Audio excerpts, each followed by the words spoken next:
Sean bienvenidos a un nuevo episodio de Lector Trasnochado. Hoy tengo el agrado y el profundo placer de traerles a un autor exquisito.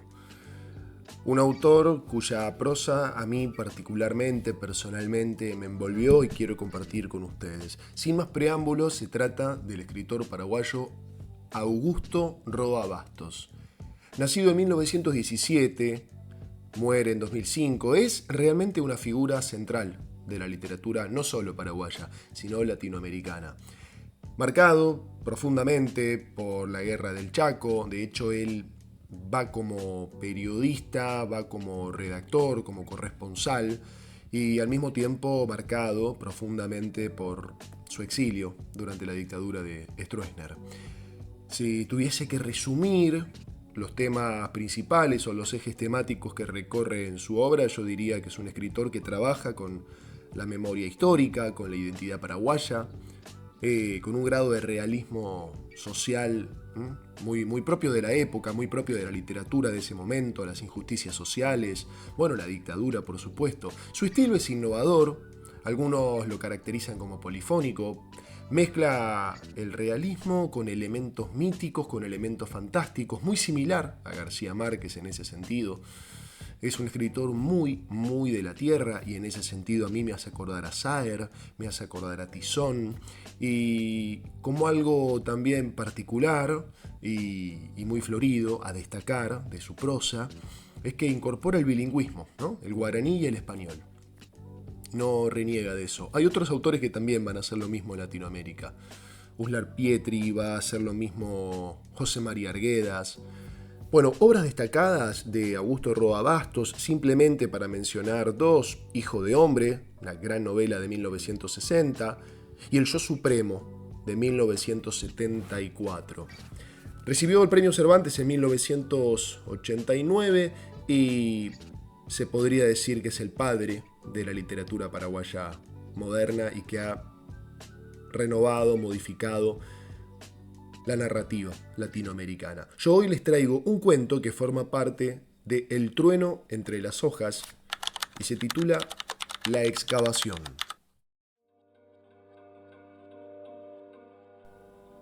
El primer desprendimiento de tierra se produjo a unos 3 metros, a sus espaldas. No le pareció al principio nada alarmante. Sería solamente una veta blanda del terreno de arriba. Las tinieblas apenas se pusieron un poco más densas en el angosto agujero por el que únicamente arrastrándose sobre el vientre un hombre podía avanzar o retroceder. No podía detenerse ahora. Siguió avanzando con el plato de hojalata que le servía de perforador. La creciente humedad que iba impregnando la toscadura lo alentaba. La barranca ya no estaría lejos. A lo sumo, 4, 5 metros, lo que representaba unos 25 días más de trabajo hasta el boquete liberador sobre el río.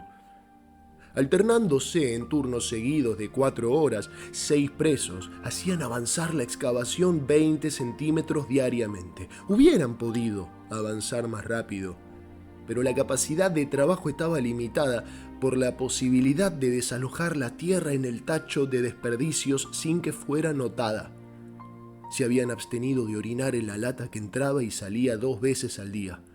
Lo hacían en los rincones de la celda húmeda y agrietada, con lo que si bien aumentaban el hedor siniestro de la reclusión, ganaban también unos cuantos centímetros más de bodega para el contrabando de la tierra excavada.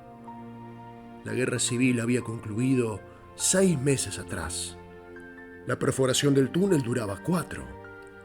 Entretanto, habían fallecido por diferentes causas, no del todo apacibles, 17 de los 89 presos políticos que se hallaban amontonados en esa inhóspita celda, antro, retrete, ergástulo pestilente, donde en tiempos de calma no habían entrado nunca más de 8 o 10 presos comunes.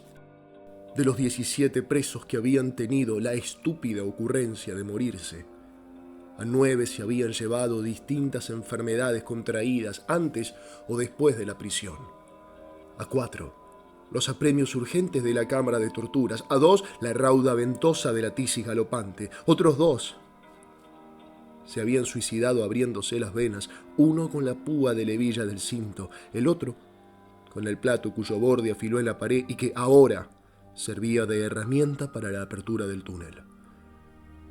Esta estadística era la que regía la vida de esos desgraciados, sus esperanzas y desalientos, su congoja callosa pero aún sensitiva, su sed, el hambre, los dolores, el hedor, su odio encendido en la sangre, en los ojos, como esas mariposas de aceite que a pocos metros de allí, tal vez solamente a un centenar, brillaban en la catedral delante de las imágenes.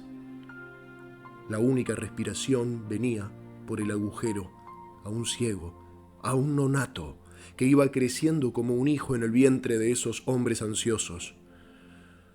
Por allí venía el olor puro de la libertad, un soplo fresco y brillante entre los excrementos. Y allí se tocaba, en una especie de inminencia trabajada por el vértigo, todo lo que estaba más allá de ese boquete negro. Eso era lo que sentían los presos cuando escarbaban la tosca con el plato de hojalata en la noche angosta del túnel. Un nuevo desprendimiento le enterró esta vez las piernas hasta los riñones. Quiso moverse, encoger las extremidades atrapadas, pero no pudo. De golpe tuvo exacta conciencia de lo que sucedía mientras el dolor crecía con sordas puntadas en la carne, en los huesos de las piernas enterradas. No había sido una simple veta reblandecida. Probablemente era una cuña de tierra, un bloque espeso que llegaba hasta la superficie. Probablemente todo un cimiento se estaba sumiendo en la falla provocada por el desprendimiento. No le quedaba más recurso que cavar hacia adelante, cavar con todas sus fuerzas, sin respiro. Cavar con el plato, con las uñas, hasta donde pudiese. Quizá no eran 5 metros los que faltaban. Quizá no eran 25 días de zapa los que aún lo separaban del boquete salvador en la barranca del río. Quizás eran menos, solo unos cuantos centímetros, unos minutos más de arañazos profundos. Se convirtió en un topo frenético, sintió cada vez más húmeda la tierra. A medida que le iba faltando el aire, se sentía más animado. Su esperanza crecía con su asfixia. Un poco de barro tibio entre los dedos le hizo prorrumpir en un grito casi feliz, pero estaba tan absorto en su emoción. La desesperante tiniebla del túnel lo envolvía de tal modo que no podía darse cuenta de que no era la proximidad del río, de que no eran sus filtraciones las que hacían ese lodo tibio, sino su propia sangre brotando debajo de las uñas y en las yemas heridas por la tosca. Ella, la tierra densa e impenetrable, era ahora la que, en el epílogo del duelo mortal, comenzado hacía mucho tiempo, lo gastaba a él sin fatiga y lo empezaba a comer aún vivo y caliente. De pronto pareció alejarse un poco. Manoteó en el vacío. Era él quien se estaba quedando atrás en el aire como piedra que empezaba a estrangularlo. Procuró avanzar, pero sus piernas ya irremediablemente formaban parte del bloque que se había desmoronado sobre ellas. Ya ni la sentía, solo sentía la asfixia. Se estaba ahogando en un río sólido y oscuro. Dejó de moverse, de pugnar inútilmente. La tortura se iba transformando en una inexplicable delicia. Empezó a recordar. Recordó aquella otra mina subterránea en la guerra del Chaco hacía mucho tiempo, un tiempo que ahora se le antojaba fabuloso. Lo recordaba, sin embargo, claramente, con todos los detalles. En el frente de Gondra, la guerra se había estancado. Hacía 6 meses que paraguayos y bolivianos, empotrados frente a frente en sus inexpugnables posiciones, cambiaban obstinados tiroteos e insultos. No había más de 50 metros entre unos y otros. En las pausas de ciertas noches que el melancólico olvido había hecho de pronto atrozmente memorables, en lugar de metralla, canjeaban música y canciones de sus respectivas tierras. El altiplano entero, pétreo y desolado, bajaba arrastrado por la quejumbre de las cuecas. Toda una raza hecha de cobre y castigo. Desde su plataforma cósmica bajaba hasta el polvo voraz de las trincheras. y hasta allí bajaban desde los grandes ríos, desde los grandes bosques paraguayos, desde el corazón de su gente también absurda y cruelmente perseguida, las polcas y guarañas juntándose, hermanándose con aquel otro aliento melodioso que subía desde la muerte. Y así sucedía porque era preciso que gente americana siguiese muriendo, matándose, para que ciertas cosas se expresaran correctamente en términos de estadística y mercado, de trueques y expoliaciones correctas, con cifras y números exactos, en boletines de la rapiña internacional. Fue en una de esas pausas en que, en unión de otros 14 voluntarios, Perucho Rodi, estudiante de ingeniería, buen hijo, hermano excelente, hermoso y suave moreno de ojos verdes, había empezado a cavar ese túnel que debía salir detrás de las posiciones bolivianas, con un boquete que en el momento señalado entraría en erupción como el cráter de un volcán. En 18 días, los 80 metros de la gruesa perforación subterránea quedaron cubiertos, y el volcán entró en erupción con lava sólida de metralla, de granada, de proyectiles de todos los calibres, hasta arrasar las posiciones enemigas. Recordó en la noche azul, sin luna, el extraño silencio que había precedido a la masacre y también el que lo había seguido, cuando ya todo estaba terminado. Dos silencios idénticos, sepulcrales, latientes. Entre los dos, solo la posición de los astros había producido la mutación de una breve secuencia. Todo estaba igual, salvo los restos de esa espantosa carnicería, que a lo sumo había añadido un nuevo detalle apenas perceptible a la decoración del paisaje nocturno. Recordó un segundo antes del ataque la visión de los enemigos sumidos en el tranquilo sueño del que no despertarían. Recordó haber elegido a sus víctimas, abarcándolas con el girar aún silencioso de su ametralladora. Sobre todo a una de ellas, un soldado que se retorcía en el remolino de una pesadilla. Tal vez soñaba en ese momento en un túnel idéntico pero inverso al que les estaba acercando el exterminio. En un pensamiento suficientemente extenso y flexible, esas distinciones en realidad carecían de importancia. Era despreciable la circunstancia de que uno fuese el exterminador y otro la víctima inminente, pero en ese momento todavía no podía saberlo. Solo recordó que había vaciado íntegramente su ametralladora. Recordó que cuando la automática se le había finalmente recalentado y atascado, la abandonó y siguió entonces arrojando granadas de mano hasta que sus dos brazos se le durmieron a los costados. Lo más extraño de todo era que mientras sucedían estas cosas, le habían atravesado recuerdos de otros hechos reales y ficticios, que aparentemente no tenían entre sí ninguna conexión, y acentuaban en cambio la sensación de sueño en que él mismo flotaba. Pensó, por ejemplo, en el escapulario carmesí de su madre, sí, un pensamiento real. Pensó en el inmenso panambí de bronce de la tumba del poeta Ortiz Guerrero, ficticio. Pensó en su hermanita María Isabel recién recibida de maestra. Estos parpadeos incoherentes de su imaginación duraron todo el tiempo. Recordó haber regresado con ellos chapoteando en un vasto y espeso estero de sangre.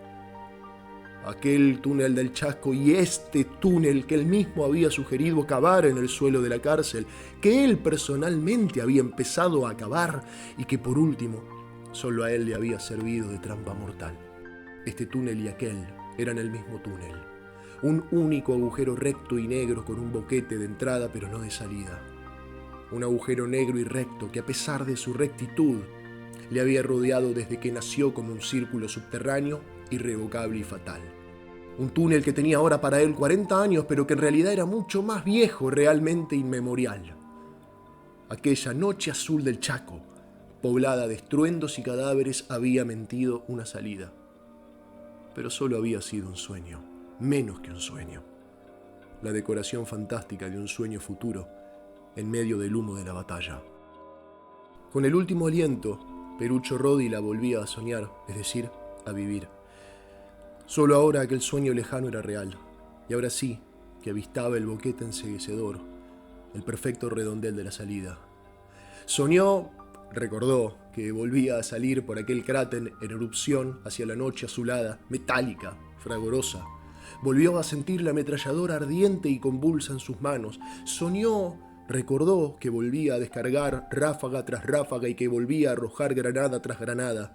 Soñó, recordó la cara de cada una de sus víctimas. Las vio nítidamente.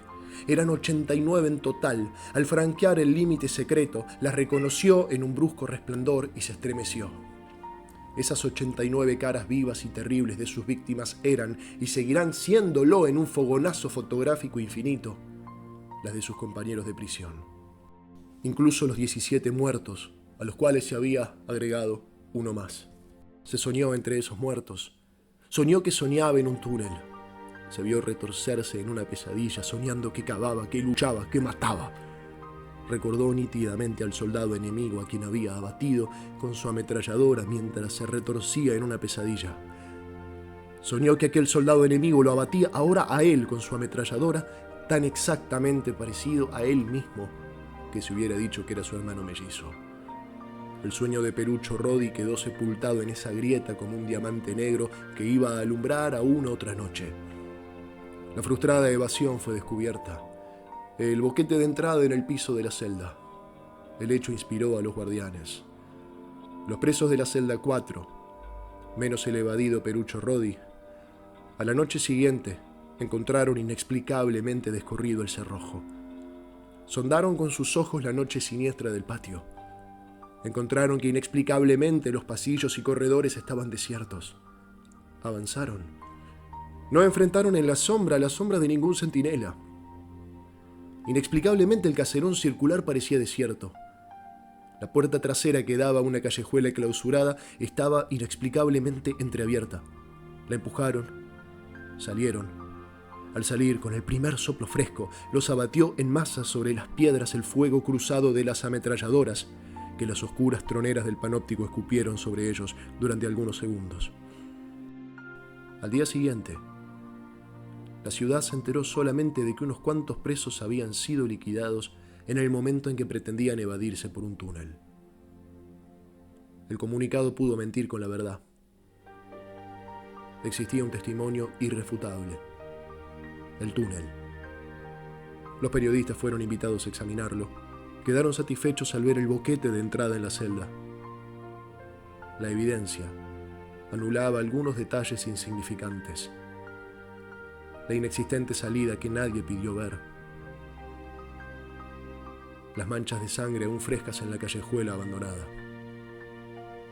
Poco después, el agujero fue cegado con piedras y la celda 4 volvió a quedar abarrotada.